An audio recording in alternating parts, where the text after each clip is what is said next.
Hi guys, my name is Grace and welcome to this video where I'll explain to you how I moved from London, England, UK to Switzerland.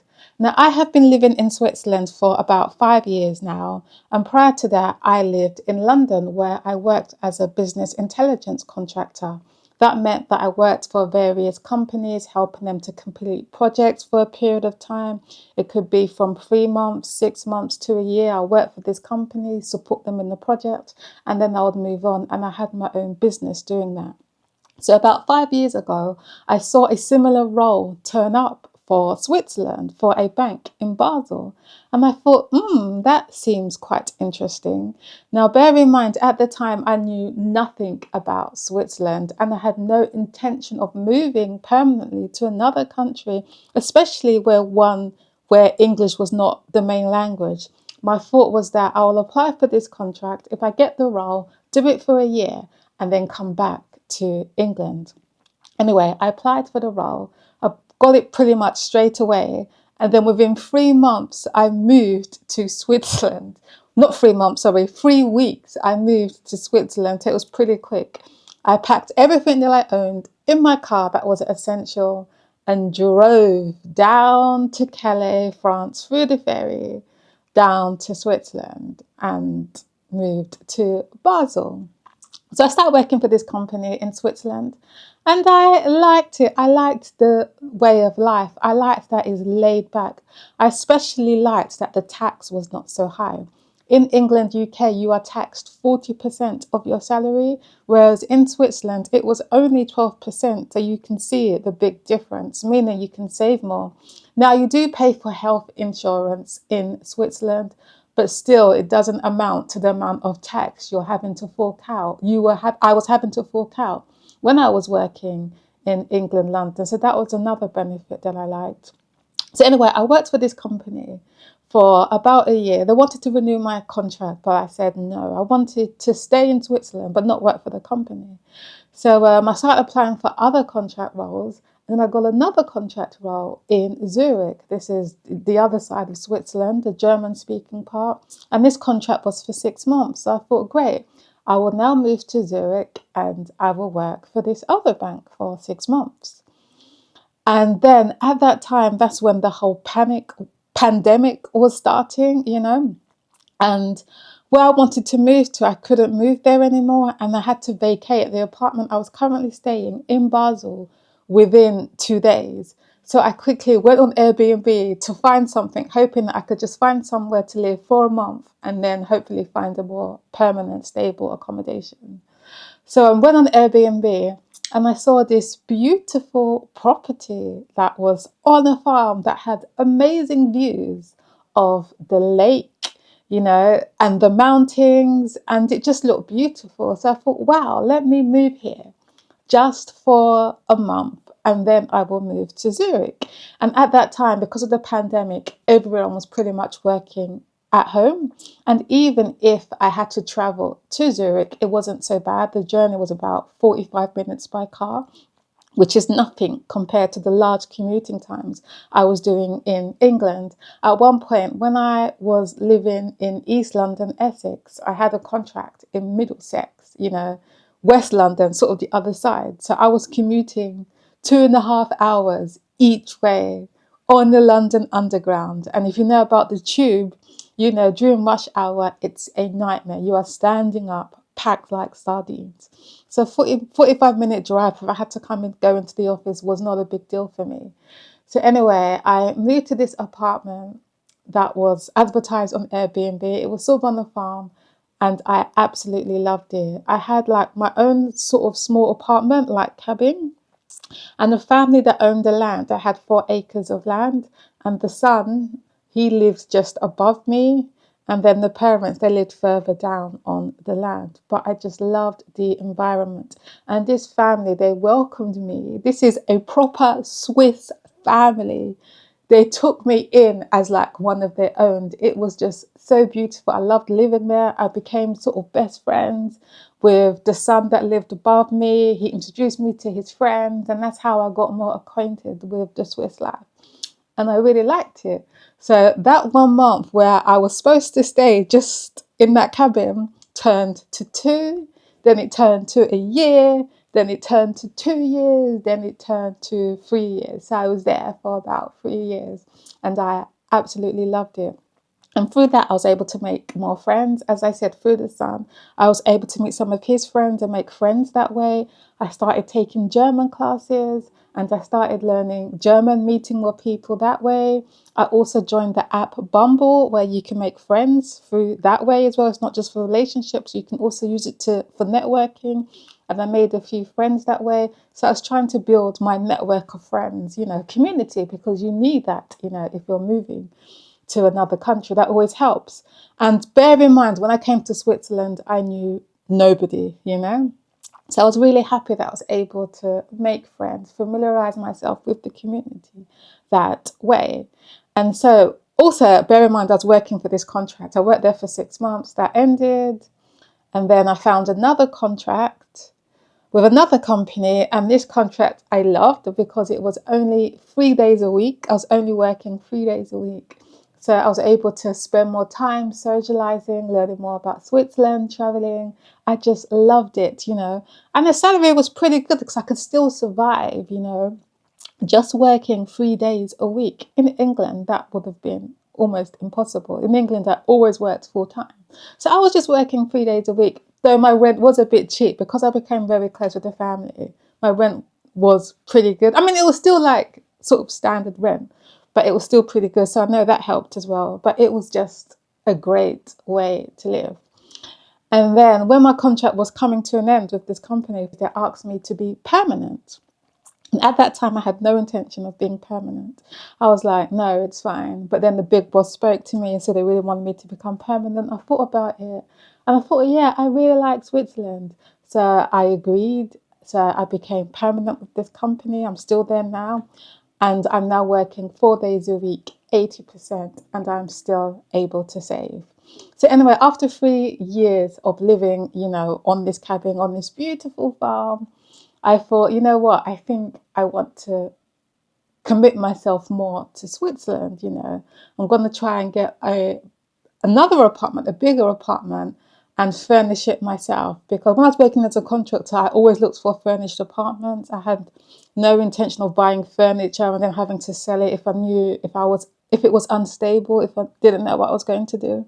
But after those 3 years of staying there in that environment in Switzerland, I thought, yes, I want to be more permanent. So I got another flat, a bigger flat, because I needed more space.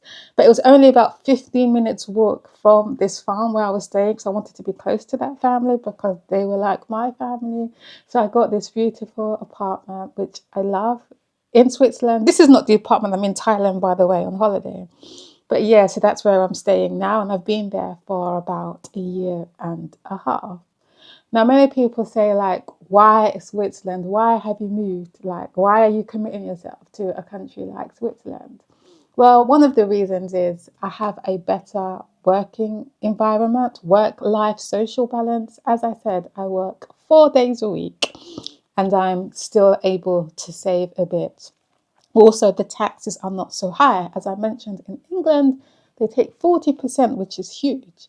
In Switzerland, I'm paying about 13% tax. So that's a big difference. Another thing I like is that it's much safer as well. I remember when I came to Basel, I was shocked to see little kids. They looked like 4 or 5 years old with their backpacks. It looked so cute.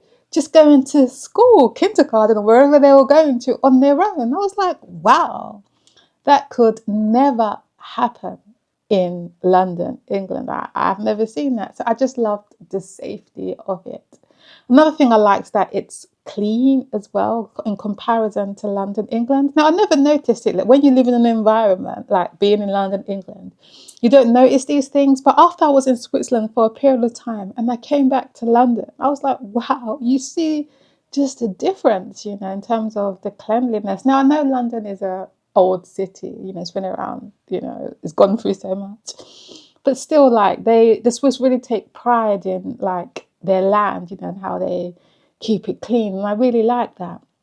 Another thing that I liked as well was that there's not so much traffic compared to London, England. Like even in Zurich or even Basel, their larger cities, the traffic is nowhere in comparison to London, England. And I hated that, like trying to drive in London or England, it was just a nightmare. Like it's just so overpopulated. Whereas in Switzerland, it's not as bad, and I like that. I like in Switzerland that there is more nature as well. There's more green. It's just so beautiful. I went back to the place where I grew up. I grew up in London, East London, And I remember when I was young, we had green spaces. There was parks where you could play, you could, socialize with your friends.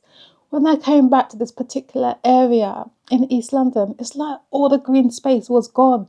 Buildings, tower blocks everywhere. I was like, wow, it was a real concrete jungle. And I'm like, the poor kids, no wonder why a lot of them are going crazy in London. I mean, having green space, nature is so important for your mind, for your health. So because of the increase in population, the immigration, there's so much demand where they're having to build blocks everywhere. And that's not healthy. That's not right. So seeing that was just like, you know what, I've definitely made the right decision.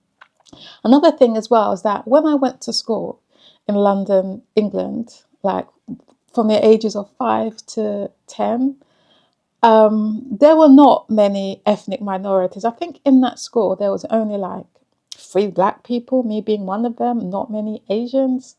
When I saw this school, it's all ethnic minorities.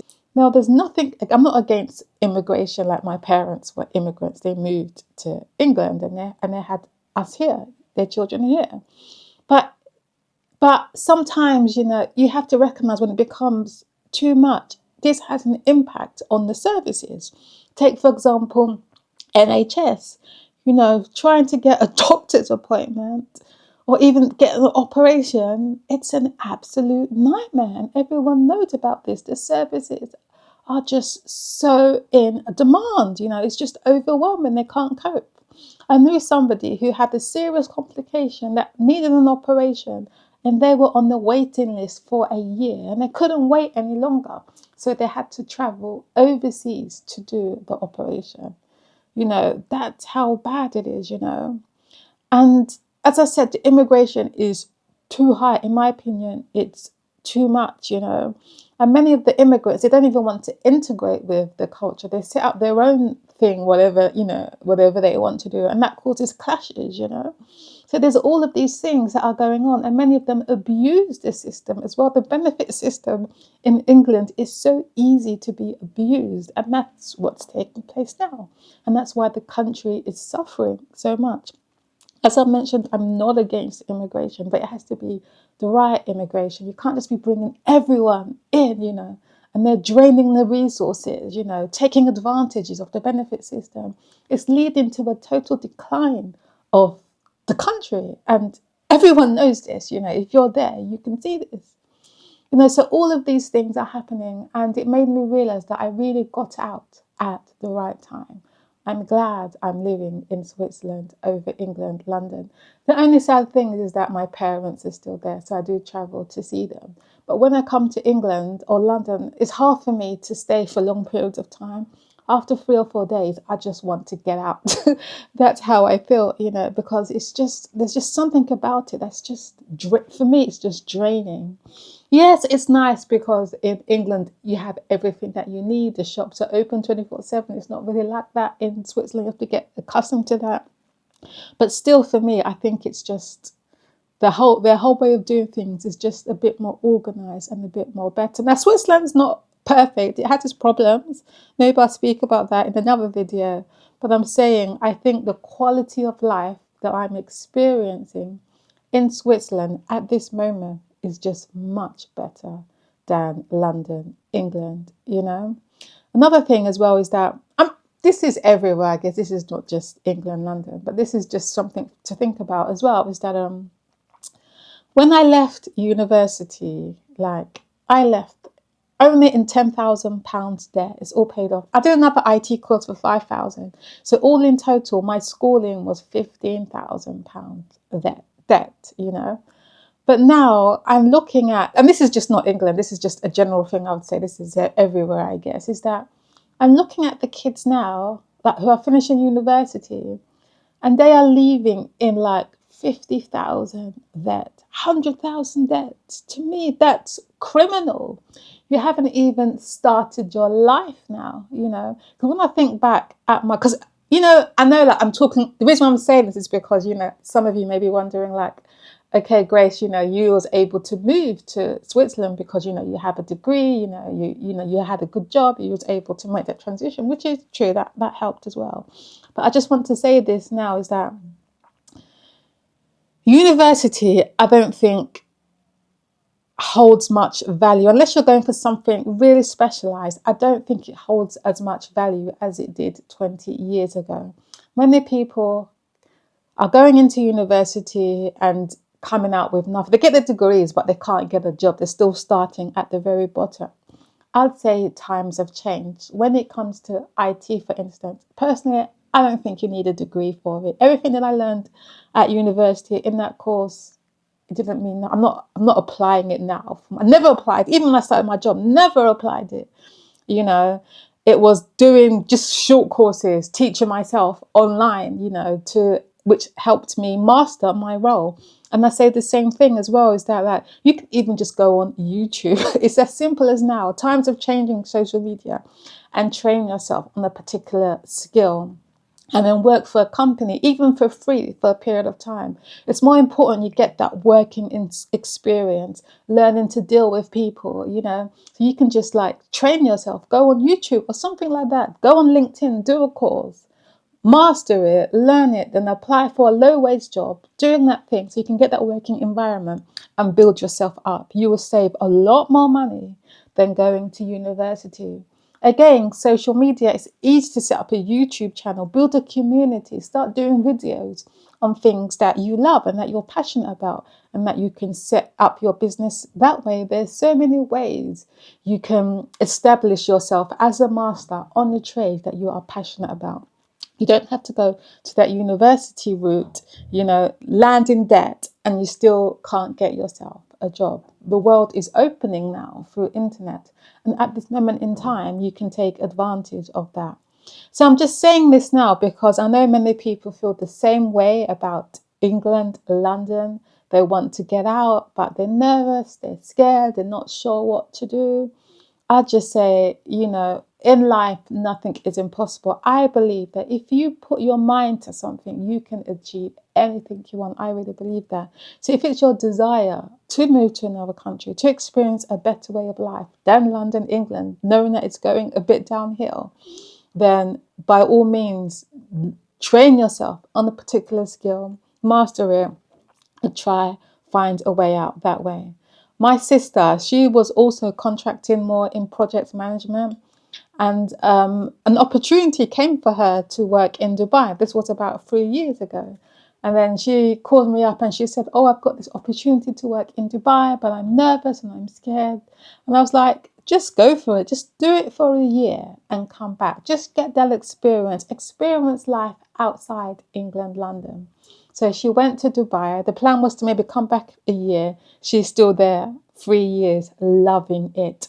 And she cannot imagine herself going back to live in London, England. It will be a nightmare for her, just like it will be a nightmare for me, you know, because when you start traveling and you start to live in different countries, meet different cultures, you find that there's a lot more out there, you know, even for your personal development, even if it's temporary. I always recommend, especially the young people, just to travel and see what life's like in other countries, you know, and just get that experience. It's very important.